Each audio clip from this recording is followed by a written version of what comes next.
Hello students, मैं हूं राकेश और आर फिजिक्स में आपका स्वागत है। आज बच्चों हम बात करेंगे equation of motion by graphical method. Previous lecture में हमने कैलकुलस मेथड, सिंपल मेथड, इन दो मेथड को देख लिया था। कुछ हमने ग्राफ की बात की थी, position time graph, velocity time graph और एक्सेलरेशन टाइम ग्राफ। अगर बच्चों आपने मेरे प्रीवियस लेक्चर नहीं देखे हैं तो आप मेरे चैनल पे जाके प्रीवियस लेक्चर भी देख सकते हैं ताकि आपको आज का लेक्चर समझ में आए। अगर आपने मेरा चैनल सब्सक्राइब नहीं किया है तो प्लीज इसे सब्सक्राइब करें, लाइक करें एंड शेयर करें। तो आज हम बात कर रहे हैं equation of motion by graphical method. तो आज बच्चों हम स्टार्ट करने वाले हैं equation of motion by graphical method. Equation of motion को प्रूव करने के हमारे पास 3 मेथड है, सिंपल मेथड है, कैलकुलस मेथड है और ग्राफिकल मेथड है। तो आज मैं ग्राफिकल मेथड दिखा रहा हूं। हम बच्चों वेलोसिटी टाइम ग्राफ ड्रॉ कर रहे हैं।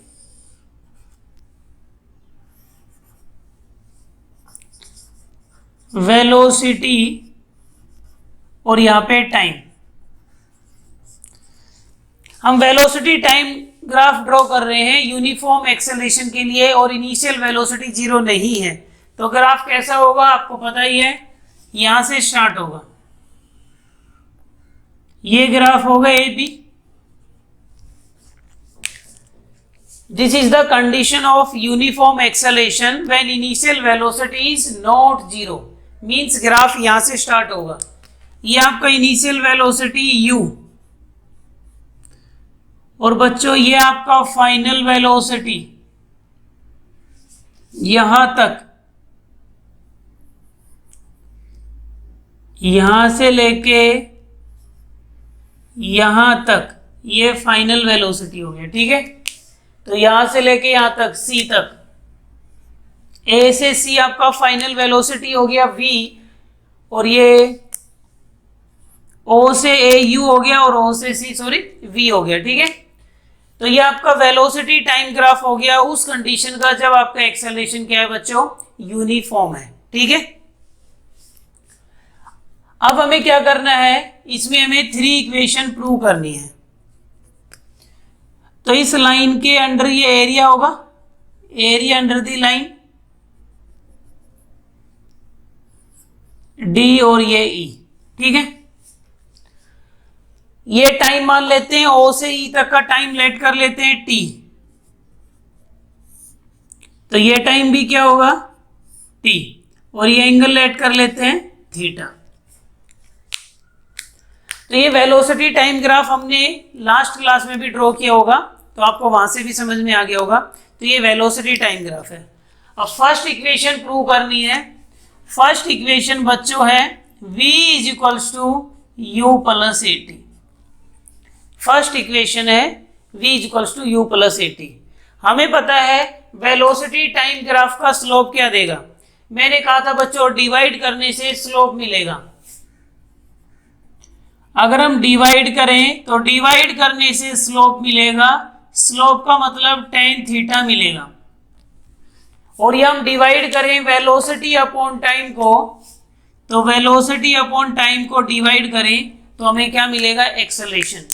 तो इस ग्राफ का जो स्लोप होगा, स्लोप का मतलब tan थीटा होगा, वो एक्सेलरेशन रिप्रेजेंट करेगा। Slope of VT graph represent, क्या रिप्रेजेंट करेगा, डिवाइड करके देख लिया करो इसका स्लोप क्या देगा। और एरिया क्या रिप्रेजेंट करेगा, मल्टीप्लाई करके देख लिया करो। Slope of VT graph represent acceleration. तो बच्चों इसका स्लोप क्या होगा, स्लोप मींस tan थीटा, और वो किसको रिप्रेजेंट करेगा, एक्सेलरेशन को। और यहां से tan थीटा क्या हो जाएगा, बी डी अपॉन में A D, B D upon में ए डी। ठीक है, बी डी अपॉन में ए डी हो जाएगा।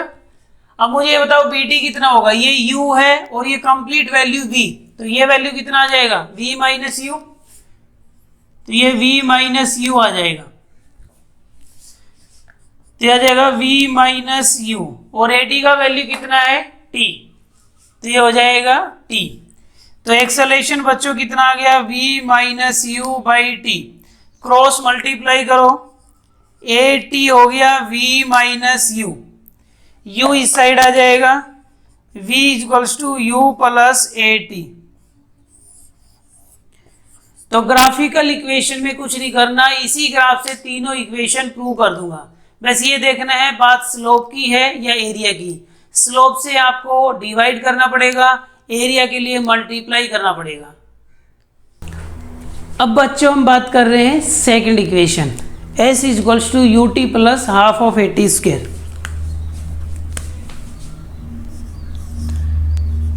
s is equals to u t plus में half of a t square. इस इक्वेशन को ग्राफिकल प्रूव करना है, ठीक है। अब आपको डिस्प्लेसमेंट चाहिए, तो डिस्प्लेसमेंट कहाँ से होगा, इसका एरिया क्या रिप्रेजेंट करेगा। आपके पास ये ट्रायंगल नजर आ रहा है और ये रेक्टेंगल नजर आ रहा है, एरिया किसको रिप्रेजेंट करेगा, वेलोसिटी इनटू टाइम क्या होता है, displacement, velocity into time displacement. तो मल्टीप्लाई करने से मैंने बताया था एरिया मिलेगा, और यहाँ मल्टीप्लाई करने से डिस्प्लेसमेंट भी हो रहा है। तो एरिया किसको रिप्रेजेंट करेगा, डिस्प्लेसमेंट को। Area of VT graph represent displacement. Area of VT graph represent displacement. VT graph का जो एरिया होगा वो डिस्प्लेसमेंट को रिप्रेजेंट करेगा, ठीक है बेटा। तो इसका एरिया कहां से निकालें, इसका एरिया निकाल लो। तो इसमें एरिया ऑफ ट्रायंगल हो जाएगा एरिया ऑफ रेक्टेंगल। तो जो एरिया होगा वो डिस्प्लेसमेंट के इक्वल होगा।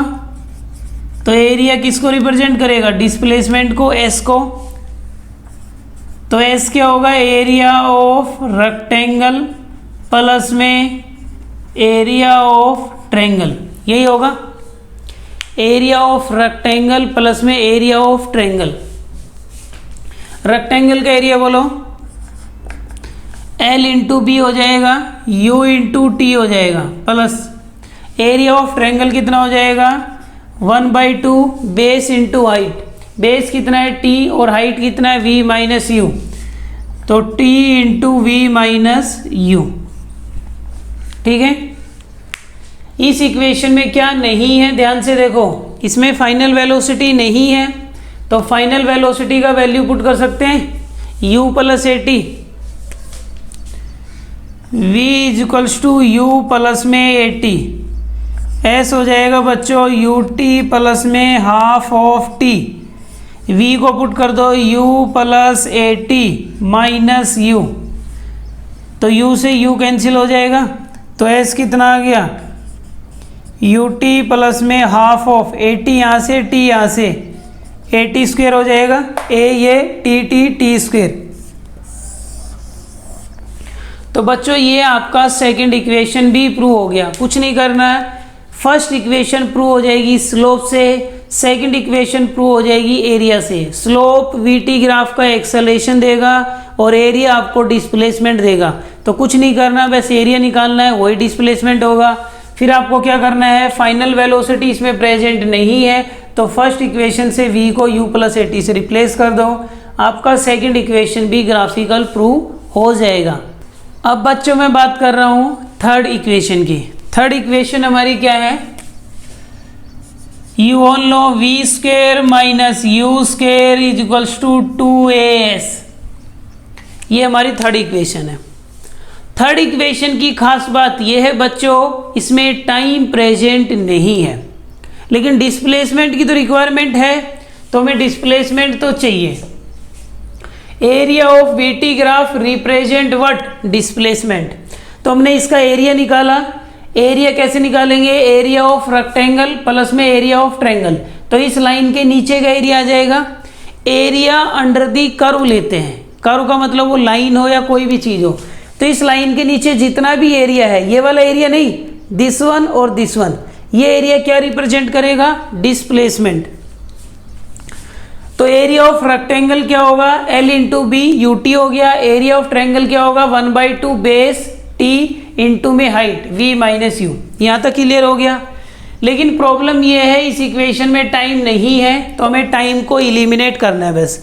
यहाँ तक सेम है, कुछ नहीं करना, टाइम को इलिमिनेट कर देते हैं। यहाँ से u प्लस और यहाँ से v माइनस यू बाई 2।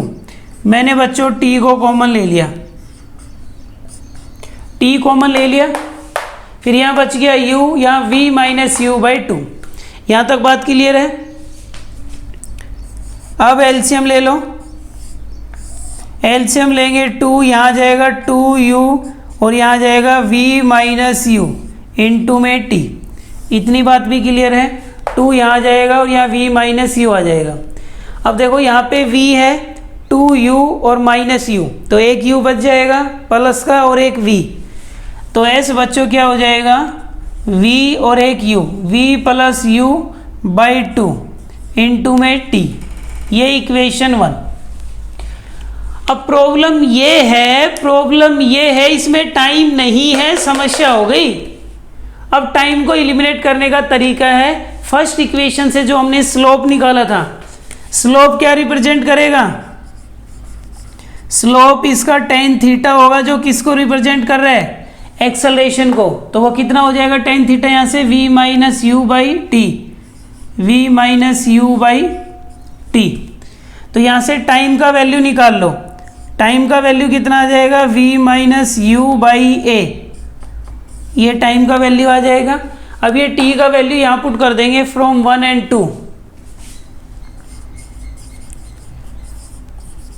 तो पुट करेंगे तो बच्चों ऐसा आ जाएगा v प्लस यू बाई 2 और t का वैल्यू यहाँ पुट कर दो। t का वैल्यू क्या है, v minus u by a. तो बच्चों क्या हो गया, a plus b, a minus b, identity बन गई, आइडेंटिटी बन गई है a square minus b square की। तो ये हो गया v square minus u square upon में 2a। अब s का और 2a का क्रॉस मल्टीप्लाई कर दें तो 2as हो जाएगा और यहाँ v square minus u square. तो यहाँ लिख रहा हूँ मैं v square minus u square, फिर हो जाएगा 2as। ये आपका लास्ट स्टेप है। इसके बाद 2as से मल्टीप्लाई हो जाएगा तो 2as हो जाएगा, इधर बच जाएगा v square minus u square. This is your third equation. तो आज बच्चों हमने तीनों इक्वेशन ग्राफिकल मेथड से प्रूव की है। आई होप आपको लेक्चर पसंद आया होगा। अगर बच्चों आपको लेक्चर पसंद आया है तो मैं रिक्वेस्ट करता हूँ इसे सब्सक्राइब करें, लाइक करें और ज़्यादा से ज़्यादा अपने फ्रेंड सर्कल में इसे शेयर करें। अब नेक्स्ट क्लास में हमारा मुलाकात होगी कि जो भी हमारे नेक्स्ट टॉपिक होंगे। अब इसके अंदर हमारे क्या बचे हैं, कुछ जैसे फ्री फॉल के न्यूमेरिकल्स बचे हुए हैं, फ्री फॉल बचा हुआ है, फिर हमारा क्या बचा हुआ है इसमें जैसे रिलेटिव वेलोसिटी बचा हुआ है। तो नेक्स्ट क्लास में हम फ्री फॉल के साथ मुलाकात करेंगे। आज के लिए इतना ही। Thank you.